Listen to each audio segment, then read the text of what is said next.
Welcome to Leaders of Life Sciences, the podcast where we spotlight the people shaping the future of pharma and biotech. Each episode, we speak with founders, senior execs, scientists, and strategists about how they lead, what drives them, and the real impact they're making on teams, organizations, and the lives of patients. If you want fresh insight into what great leadership looks like in life sciences, you're in the right place. Let's dive in. Hey Thomas, welcome to the podcast. Hello, thanks for having me. Thanks for being on. Thomas, you mind to give us a bit of an introduction to who you are, what you do, and what brought you to the pod? Sure.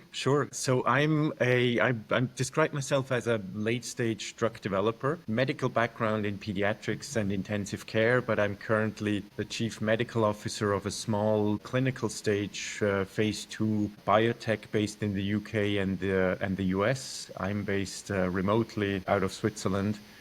We are developing inflammasome inhibitors for a variety of mass market indications, obesity, cardiovascular risk reduction, and neurodegeneration. Previously, experience in both biotechs and big pharma. I think my biggest adventure was when I spun out or triggered the spin-off of two rare disease assets from Shire when they dropped to the rock bottom of Shire's priority list. But I saw some the life-changing signals in those negative data sets that we read out and triggered then the identification of a Californian consortium that took those assets on, created Mirum Pharmaceuticals, and I joined them as employee number 6. And we executed the development plan and had the drug approved 2.5 years after spinning it out. Awesome. Really exciting work. Really exciting work. Before that, obviously, a stint at Galapagos, leading a commercial asset and phase 3 assets. Before that, in Novartis, learning the ins and outs of drug development and business development. And before that, a stint as a clinical scientist in academia at the bedside. Nice. So you've seen the whole spectrum, if you like, of what you can see within the industry. So to speak, by design, it's that overarching visibility on the complexity of drug development that was always a big driver, with a focus on the clinical aspects on the later stage. Yeah, nice. So what brought you to the industry in the first place, Thomas? It was, I would say, really surprised when I started to look into the industry when I was still in academia. The quality of research that was done, the access to the highest level of expertise, academic expertise out there, because quite often pharma companies are interacting with the world's top experts and developing their programs, their studies with those top experts. And I would say being involved in those bigger, later stage clinical trials that I always admired when I was working in a small hospital in Geneva. So from that perspective, it was always a very inspiring thing to see those big phase 3 trials reading out that really made a difference, or not, but really determined where we're at the forefront of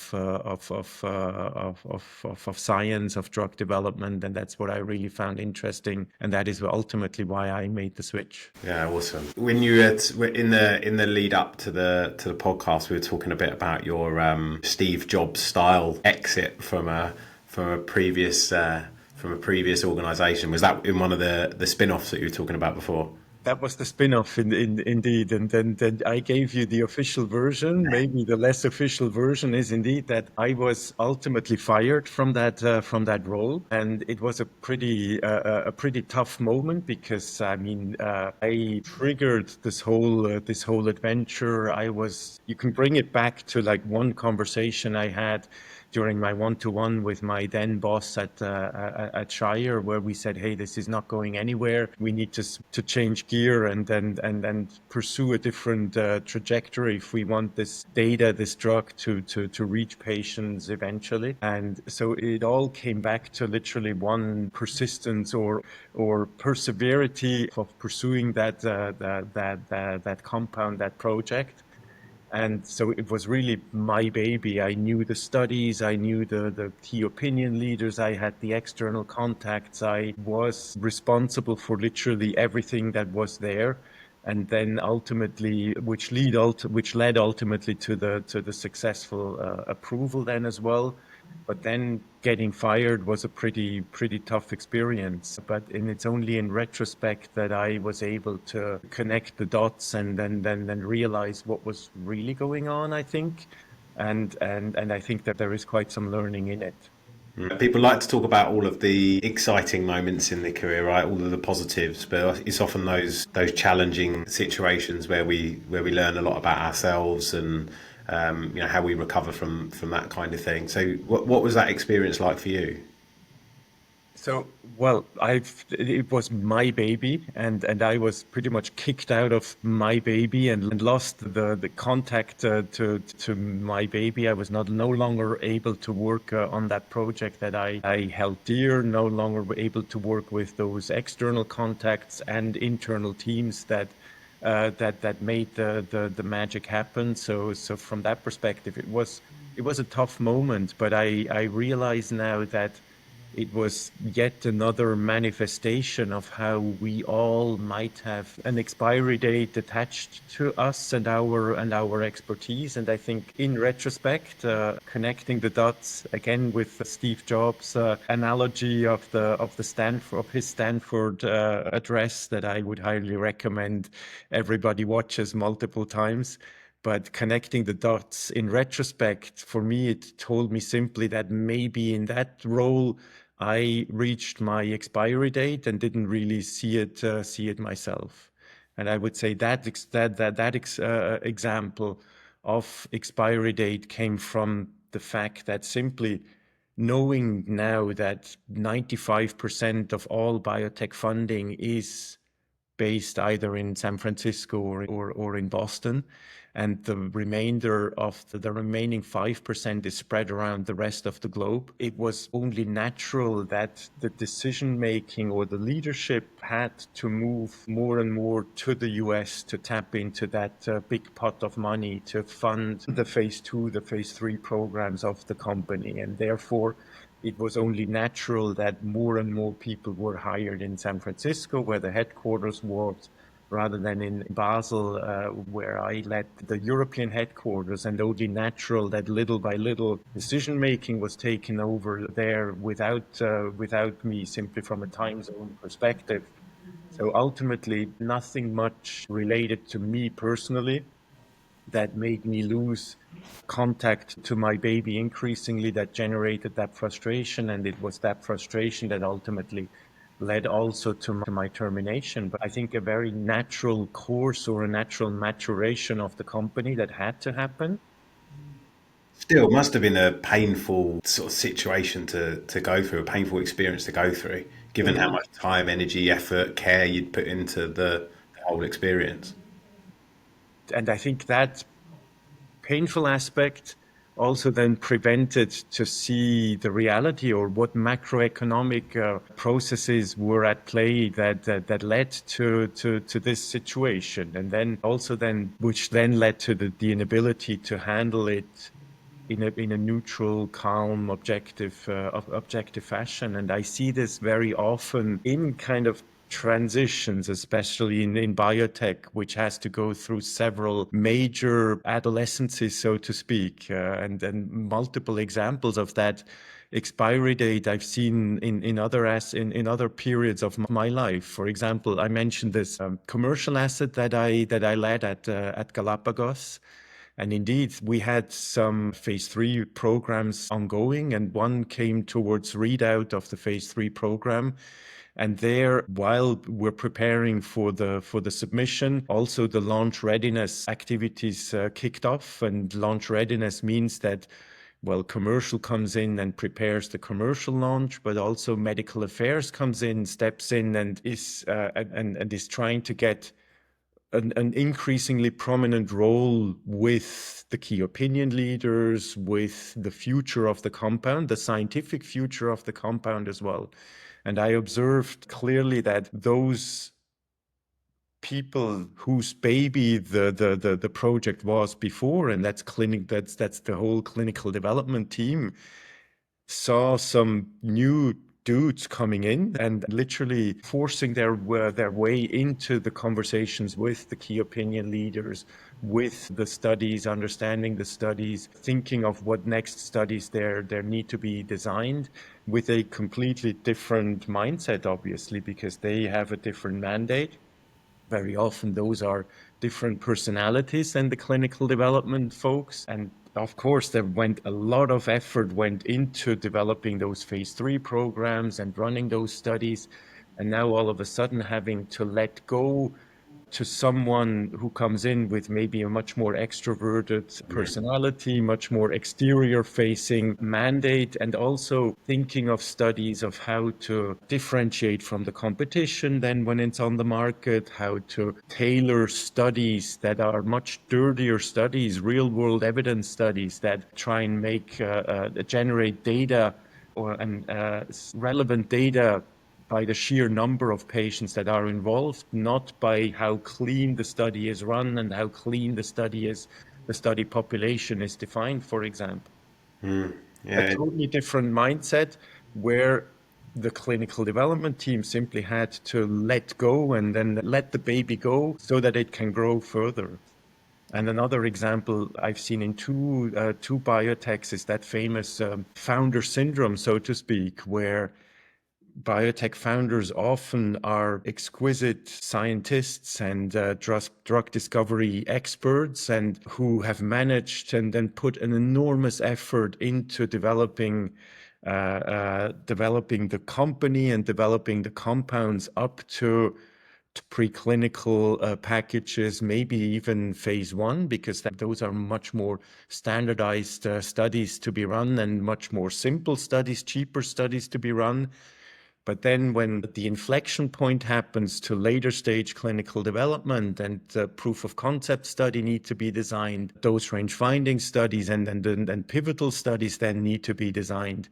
That is where this whole complexity with setting the program up for regulatory success, for market access success, for commercial success.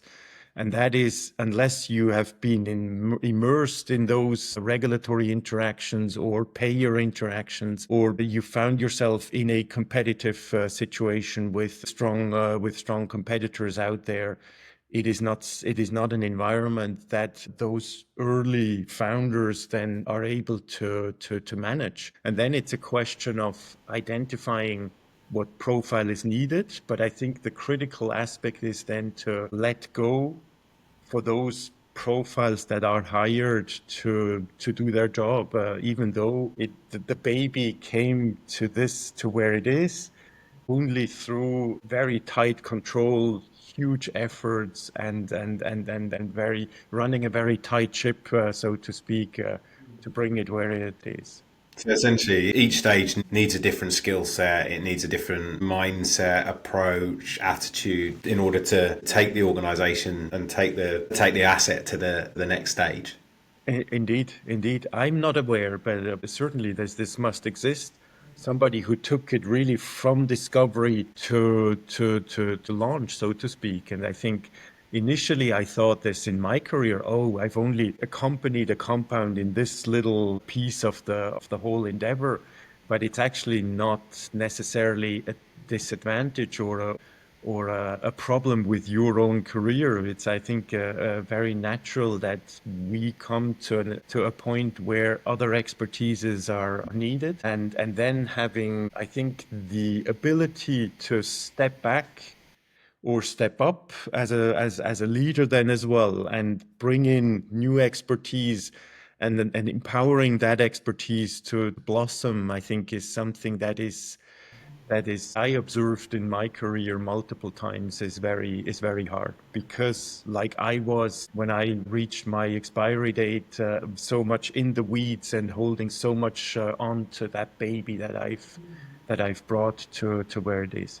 What do you think is the hardest part about that, Thomas? Like, is it the attachment to the thing, the fact that you've brought it to this point? Is it, I know something that's come up in a couple of podcasts before is around, and I don't necessarily mean this entirely in a bad way. I think it has negative connotations often, but like the ego that's attached to driving the thing forward? Or is it perhaps a lack of self-awareness and of understanding and the sort of acumen in that world? Like where would you say the challenges are in recognizing when it's time to, maybe not even just recognizing, but understanding when you need to let go, and knowing when you don't have those skills? I think it's a little bit of all of what you just said. Reflecting on how it was for me, I think it has to do with ego, because for quite a while, or up to the point where inflection point, I think you're the one who knows the data best. You're the one that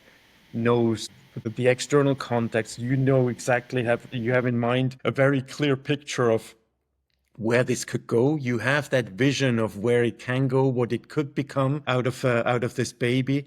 And therefore, we're all to some degree control freaks. And I think it's that control of steering it in the right direction and leading it in that direction that makes it very hard to then step back and let somebody else steer it maybe a little bit into another direction. If the next the stage of the company mandates this for the benefit of the compound of the project, I would say, but to see that, hey, maybe my further control of the process is not necessarily to the benefit of the project. A little bit like parents of an adolescent. I experience it now that, hey, if I continue to force the behaviors of my school children onto the now adolescents, it might not be necessarily for the best of their future. Yeah, I'm not excited for that adolescence phase myself, Thomas. With a 6-year-old and a 4-year-old, it's enough to handle as it is, let alone when they get to that stage. I think stepping back from what you've previously controlled is an intrinsically difficult psychological process. Yeah. So for you, with how you think about leadership, because you said leadership isn't just about steering and driving the thing and being at the front. So what for you is leadership? How do you define that, especially in the context of the fact that to be an effective leader, sometimes it means you're going to have to let go of control. So what does that mean for you? So I would say leadership is not for me, leadership is not necessarily being at the forefront. I actually consider a good leader a trainer in a boxing ring. It is not being on the side and supporting and empowering those that make the magic happen. Because to be honest, as a single person, as a single leader, I think there is only so much we can do. If we have a team that is aware of who we are as a team or as a company, is inspired of where we want to go and has the common vision of where we want to go, has the energy and ability to achieve it, I think the best a leader can do is then step back and let the magic happen. I think that is, and it's no longer about control if all those elements are falling into place and the team is really working towards realizing that magic. To be honest.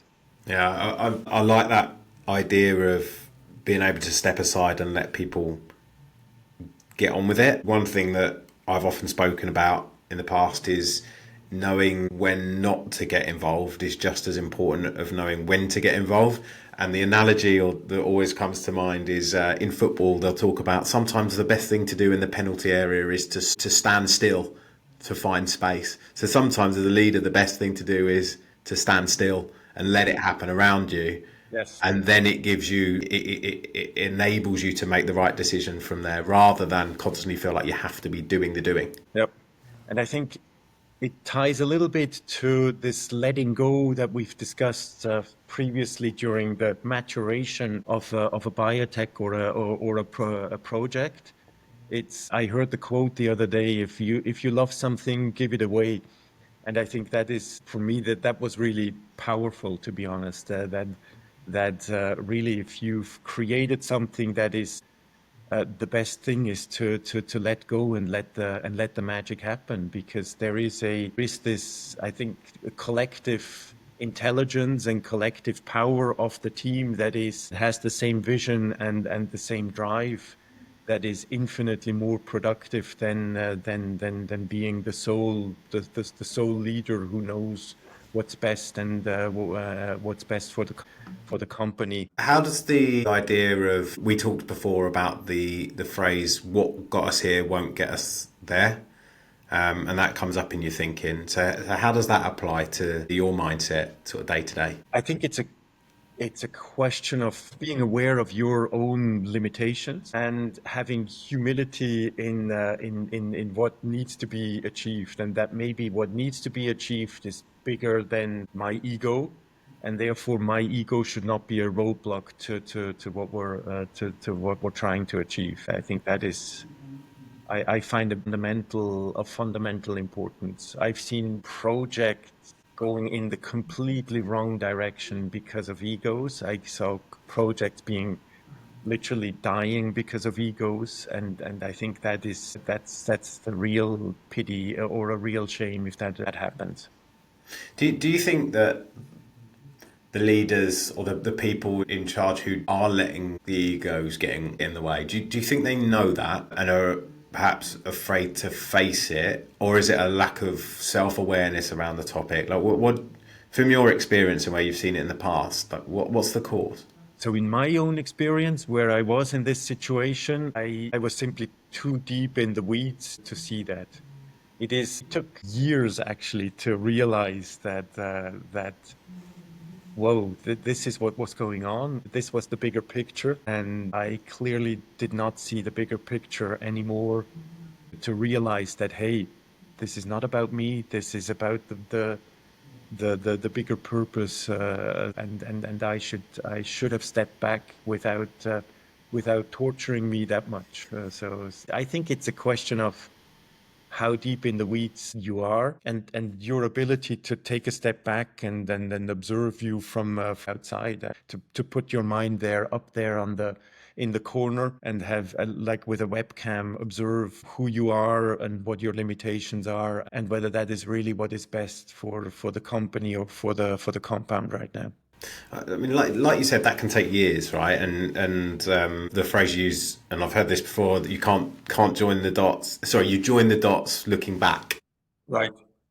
So for people that don't have that level of self-awareness yet and haven't had the time, they might be in the thick of it right now. They might be in it making the same mistake. So what can help to stop people making the mistakes? Or rather, if you could design a structure or support around you for where you were back then, what would you want to have that would have helped you to have that realization quicker, do you think? There's definitely an external view, an external mentor that can help you take that distance from and take you out of the weeds, so that you see the forest again and not just the trees. I think oversight bodies have a certain responsibility in that, in my opinion. For example, boards or management teams of bigger companies that oversee your project or oversee your company. But then it's also, I would say, a question of leadership. If you're on a board, if you're in a management team where you oversee these kind of projects, I would have tremendously benefited from having those macroeconomic processes explained to me at the time, and say, hey, funding comes from in my Steve Jobs moment that I mentioned at the beginning. Funding comes predominantly from the US.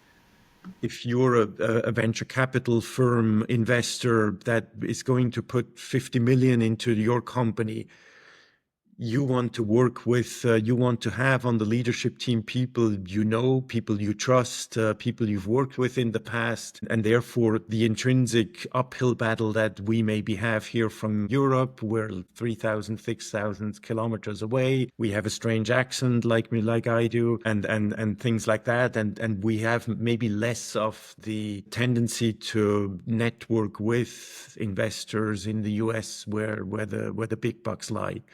And so I think to have that macroeconomic explanation or explain, hey, look, at this stage, we need somebody with expertise X, Y, and Z, and we need that person really to drive the next stage of development. Doesn't mean that you're out. It could happen that, hey, why don't you step back and oversee or work with that person or guide that person or feed and so on. So explaining, having somebody who is outside, sees it with less emotions, less ego, and guide the team or the company, I think it would be an essential responsibility of those oversight bodies or of mentors.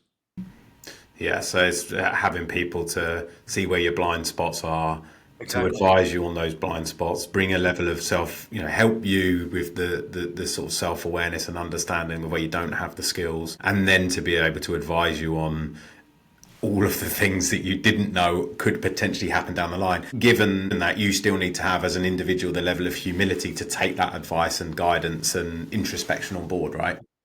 And just yesterday, I heard from a colleague of mine that indeed he's working with a CEO who was an academic founder. So he came out of the lab. He had pipettes in his hands, and that's how they found the compound that they're now still working on in phase 1. So that's a pretty dramatic leap. So it is possible to make that leap. And what I heard is that that person is very empowering to new folks, to the commercial lead that came on board. And then, I mean, the commercial lead couldn't be further away from an academic founder in terms of mindset. So I think this kind of empowering mindset and realizing where your blind spots are is possible, but it takes a heck of a leadership, I don't know, evolution, progression. Yeah, there's another term that's jumping out at me, another phrase that's jumping out at me as you run through that, and it's better to be effective than it is to be right. And just because you're at the helm you don't need to be the one that's right. You need to be effective, and in this case, being effective means the best outcome for the people that are going to benefit from the work that you're doing. So is that going to create the outcome that you want? If the answer is no, then you might be right in what you're saying, but you're not being effective in the application of it. Yep. So for you, when you're looking at building teams around you or building, a group of high performers, what does that process look like? Like, how does So if you're in the privileged situation where you can actually create a company or where you have power over the company or the business unit that you're managing, I think it starts very early on with deciding who we are as a business unit, who we are as a company, what is our mission, what is our purpose, and then formulating where we want to go, the intention, so to speak, where we want to take this company and develop that vision of the ultimate goal, and then decide how we're going to structure it, how we're going to organize ourselves, and make sure that you have then bring on the capabilities to achieve that, and the capabilities and human capabilities, material capabilities, and so on. So if you have power over where you over the business unit or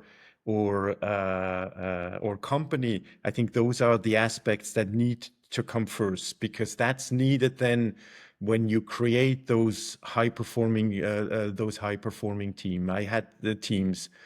I had the privilege multiple times in my career to work in absolutely magic teams, and we both reflected a little bit on how this came about. I think looking back then, when it comes to creating the team culture and putting the team together, it's very simply also coming from introspection of mine. I would want to work in a place where my voice is heard, my expertise is acknowledged and empowered, where my achievements are seen and acknowledged, where I'm respected as a person, I would say, and not just as a warm body that fills a job description. and where I can progress in my as a person and in my career. And finally, I would add to that as well where I can have fun, because I mean it's in the end all about fun and happiness. So if all those six elements are united, I think the magic the magic can grow, but I think an essential part of a high performing team is also to play into people's strengths and not squeeze them into job descriptions. I think I realized that in every team that I had the privilege to work with, we looked at who is great in doing something, and we gave that person more of that something to do, because that person was blossoming and thriving. If that person was less keen or to fulfill other aspects of the job description that he or she was hired for, I would have rather gone out to the team and say, hey, anybody interested in picking that up, or maybe even thinking of a new hire that predominantly likes to do what's left out there. But I think we all have our superpowers, and we all are happier if we can use our superpowers on a daily basis and develop those, rather than forcing ourselves to do stuff that we're really not good at, that we don't like to do, and but they're part of the job description. I've got to ask Thomas, what would you say your superpower is? My superpower is, I would say, is twofold. I would say develop that long-term vision of what something can become of what we're doing, and then communicating that to a team to make the magic happen. And you mentioned about creating a fun environment. Like, what does fun mean for you? Yeah, I guess people wouldn't traditionally think of the word fun when thinking of a working environment. So for you, what does that mean? For me, this has a lot to do with a little bit of irony of what we're doing. Okay. And cracking a joke in meetings, I think, would be a must. Not to take us that seriously, to have moments as well of leisure, to go out with the team, to do some activities with the team, get to and know each other, not just as a work colleague, but also as a person, because then that plays then into the aspect of developing as a person and as a professional in the company, in the team. I think is much better done if everybody knows each other and everybody knows what everybody wants in their career, and how we could help them grow. Yeah. I mean, that mentality flies in the face somewhat of more traditional mindsets, especially in pharma, for example. So in what you're doing, what kind of people do you think thrive in the kind of environments that you want to build, or that you do build? Well, not so much a specific type of personality. So knowing that we all have a different career type, that there is this getting ahead, getting high, getting safe, so there are people that want to have a safe business environment or environment to spend their career in. There are others, like the getting ahead, that get a kick out of promotions and higher salaries and power and so on. I'm a getting high, meaning not so much related to smoking, but more Glad you clarified. kick out of really interesting innovation. But there are others that are getting a kick of getting harmonious. I think is another one, that where everybody is where everybody needs to, they get a kick out of everybody being working smoothly and then seamlessly together. So everybody, I think, is in it for something else. But I think the beauty of a high performing team is to have that diversity, a diversity in culture, diversity in background, in childhood, in origins, in type of personalities, because it's with that kind of diversity that the best innovation is created.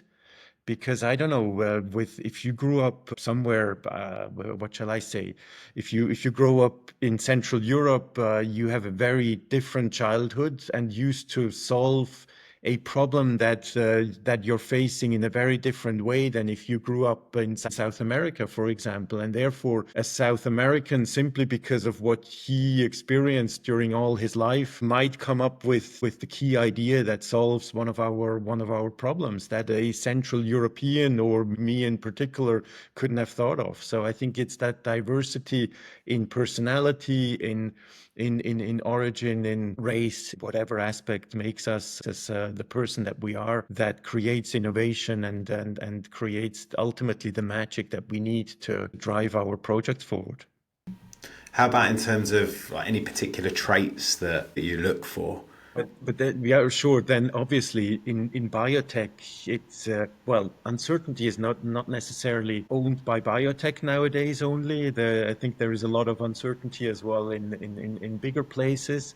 But I would say the ability to cope with faster changing environments, faster change in decisions. That's what I pick up. And more, it is a more dynamic and fluid environment that you need to be personally willing to embrace and able to cope with. So the diversity across the team is really important. The diversity of thinking, culture, backgrounds, and then on an individual level, if you like, you have to be able to be prepared for the change in direction, the change in ideas, the uncertainty of the biotech world, if you like. Those are important traits, an individual level, and then the diversity across a team. Indeed. Yeah, nice. That's why more, I would say, getting safe are flocking towards big pharma, where the pace is a little bit slower and you have a bit more job security and so on. But then calling this like during the interviews, oh, he's not a cultural fit. I think it is very important to have also getting safe personalities in smaller places, because those are the ones that maybe tone down a little bit that frenetic change of direction and maybe fast decision making, and say, hold on, have you thought of all those different aspects that we need to consider as well? And so I think it is a balance, but on average, maybe a person like this might have struggle more in a fast-paced, fast-changing.